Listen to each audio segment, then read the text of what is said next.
شوال میں عمرہ اچانک بند کر دیا گیا. کس طریقے سے کہ اچانک ویزے بند ہو گئے. آئیے ہسٹری کیا ہے میں آپ کے سامنے بیان کرتا ہوں. الحمدللہ بہت سارے افراد سارا سال عمرہ کی ادائیگی کرتے ہیں اور ذی القعدہ اور ذی الحج کے اندر حج کی تیاریوں کا سلسلہ شروع ہو جاتا ہے. لیکن محرم الحرام سے لے کر شوال تک اللہ تبارک و تعالیٰ کے بندے یہ کوشش کرتے ہیں کہ وہ اپنے عمرے کی ادائیگی کر سکیں اور یہ سلسلہ محرم سے لے کر شوال تک جاری رہتا ہے. لیکن اس بار اچانک ایک سچویشن یہ پیدا ہوئی کہ عید آنے سے پہلے کسی کے وہم و گمان میں بھی نہیں تھا کہ عید کی چھٹیاں ہوں گی اور عید کی چھٹیوں کے بعد ایسا ناروا سلوک کیا جائے گا جو آج تک کبھی نہیں کیا گیا, جس کی ایکسپیکٹیشنز بالکل نہیں ہیں. اور بالکل سڈنلی اچانک جیسے ہی عید کی چھٹیاں ختم ہوتی ہیں پہلے یہ افواہ آتی ہے کہ ویزے جو ہیں ان کے ریٹ بڑھا دیے گئے اور 250 ریال 300 ریال اچانک جو ہے ویزے کا ریٹ بڑھا دیا جاتا ہے. لیکن خواہش مند حضرات اس پر بھی راضی ہو جاتے ہیں, چلو کوئی بات نہیں, ہم جو ہے زیادہ اوپر پیسے دینے کے لیے بھی تیار ہیں لیکن ہمیں شوال میں عمرہ کروا دیا جائے. کیونکہ لوگوں کی پلاننگز ہوتی ہیں, ان کے آفس کی چھٹیوں کا معاملہ ہوتا ہے, کچھ کی فیملی پلاننگز ہوتی ہیں, گھریلو پلاننگز ہوتی ہیں, وہ اس اعتبار سے اس کو مینیج کرتے ہیں کہ اس بار جو ہے میں ساری چیزوں سے فری ہو جاؤں گا اور شوال کے اندر عمرہ کر لوں گا, چھٹیاں اپلائی کر لوں گا. پورے سال لوگ جو ہیں اپنی چھٹیاں بچا کے رکھتے ہیں. لیکن ایسا سلوک عمرہ زائرین کے ساتھ کیا گیا کہ نہ انہیں پہلے بتایا گیا, اور یہ صرف عمرہ زائرین کے ساتھ نہیں بلکہ یہ ٹریول ایجنٹس کے ساتھ بھی کی گئی اور ٹریول کمپنیز کے ساتھ بھی کی گئی کہ اچانک بغیر کسی وارننگ کے, بغیر کسی تنبیہ کے, بغیر کسی ایس او پی کے اچانک شوال کا عمرہ جو ہے وہ کلوز کیا گیا, ویزے آنے بند ہو گئے اور جو ہے لوگ عمرے پر نہ جا سکے.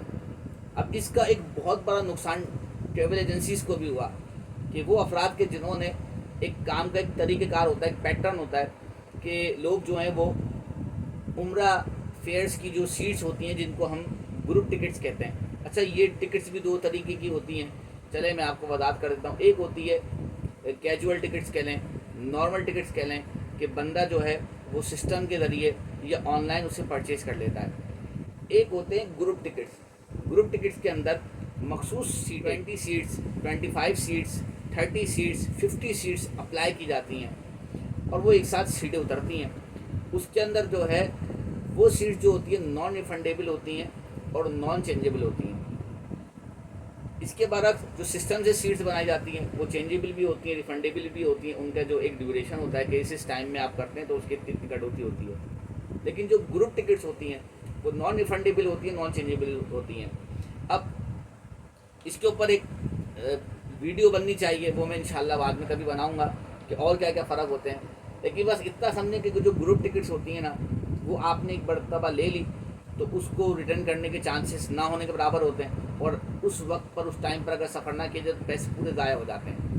اب وہ کمپنیز کے جنہوں نے عید کے بعد کی ٹکٹس کروا لیں, ان کے پاس پاسپورٹس آئے عید کے اندر, انہوں نے سمجھا کہ بھائی ہم جو ہیں 20 اپریل کو, 22 اپریل کو, 24 اپریل کو, کیونکہ ابھی ٹائم ہے ہم اپنے افراد کو سفر کروا دیں گے. انہوں نے ٹکٹس لیں لیکن ویزے آنے بند ہو گئے.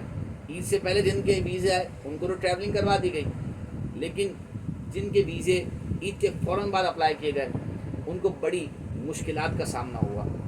وہ بیچارے پھنس کے رہ گئے, رل کر رہ گئے. جنہوں نے پیمنٹیں لی ہوئی تھیں اب جو جانے والے ہیں وہ ان سے تقاضا کریں, جنہوں نے آگے ویزے والوں کو پیمنٹیں دی ہوئی ہیں وہ ان کا تقاضا کریں. اس کے اندر پھر دھوکہ دھڑی کا بھی ایک جو ہے بازار گرم ہوا. لوگوں نے کہا کہ بھائی ہم نے آپ کی ٹکٹس بھی ایشو کر دی, اپنے اوپر لینا نہیں چاہتے تھے, آپ کی ہم نے ٹکٹس بھی ایشو کر دی, فلانا بھی کر دیا, اور جو ہے ایک عام سا بندہ جو ہے وہ نقصان میں پڑا. کمپنیز بھی نقصان کے اندر جو ہیں مبتلا ہو گئیں. تو میں گزارش کروں گا سعودی گورنمنٹ سے, دیکھیں سارا سال پاکستان آپ کو بزنس دیتا ہے, اور چھوٹا موٹا بزنس نہیں, ملینز کے اندر آپ کو جو ہے فائدہ ہوتا ہے. تو آپ کو بھی چاہیے کہ جو ہے تمام تر چیزوں پر نظر رکھیں اور لوگوں کی سہولیات دیں. آپ کسی قسم کی کوئی سہولیات عمرہ زائرین کو نہیں دیتے ہیں. ویزا بھی ہم خود پرچیز کرتے ہیں, ٹرانسپورٹیشن بھی ہم خود لیتے ہیں, ہوٹلز بھی ہم خود کراتے ہیں, ایچ اینڈ ایوری تھنگ. سعودی حکومت کی طرف سے پاکستان کے عمرہ زائرین کو کسی قسم کی کوئی فیسیلیٹیشن نہیں دی جاتی ہے, بلکہ کہیں نہ کہیں کسی نہ کسی طریقے سے نقصان ہی ہمارے جو ہے وہ پلڑے میں پڑتا ہے. اور اسی کے ساتھ ہوٹلس کے اوپر بھی چیک اینڈ بیلنس رکھنا چاہیے. یہ کیا بات ہوئی, شوال کے اندر ایک ہوٹل ہے اس کا ریٹ 100 روپے ہوتا ہے, رمضان کے اندر وہی ریٹ 700 روپے ہو جاتا ہے. تو آپ کو چیک اینڈ بیلنس رکھنا چاہیے. ہر ہوٹل کی ایک جو رقم ہے وہ مقرر کرنی چاہیے. چلے حکومت ہی کر دے 100 کا ہے, رمضان میں 150 کا ہو جائے, 200 کا ہو جائے, لیکن یہ تو ناانصافی ہے عمرہ زائرین کے ساتھ کہ 100 والا ہوٹل جو ہے وہ آپ 700 ریال کے اندر جو ہے وہ سیل کریں. تو ان تمام تر چیزوں کو دیکھنا چاہیے. اور میں اپنے افراد کو کہوں گا کہ ابھی شوال عمرہ جو ہے وہ کلوز ہو چکا ہے, ویزے کلوز ہو چکے ہیں, تو کسی کی باتوں میں نہ آئیں, اپنے پیسے نہ دیں. اگر آپ نے کسی کو پیسے دیے تو اس سے واپسی لے لیں. اور اگر کوئی یہ کہے کہ محرم کے اندر جو ہے ہم آپ کو عمرہ کروا دیں گے, تو آپ ان سے پیمنٹ لے لیں. ان سے کہیں ٹھیک ہے جب محرم کے اندر ہمیں جانا ہوگا تو ہم آپ کو پیمنٹ دے دیں گے. اپنے پیسے اپنے پاس رکھیں, دوسرے کے پاس 1 روپیہ بھی اپنا نہ رہنے دیں.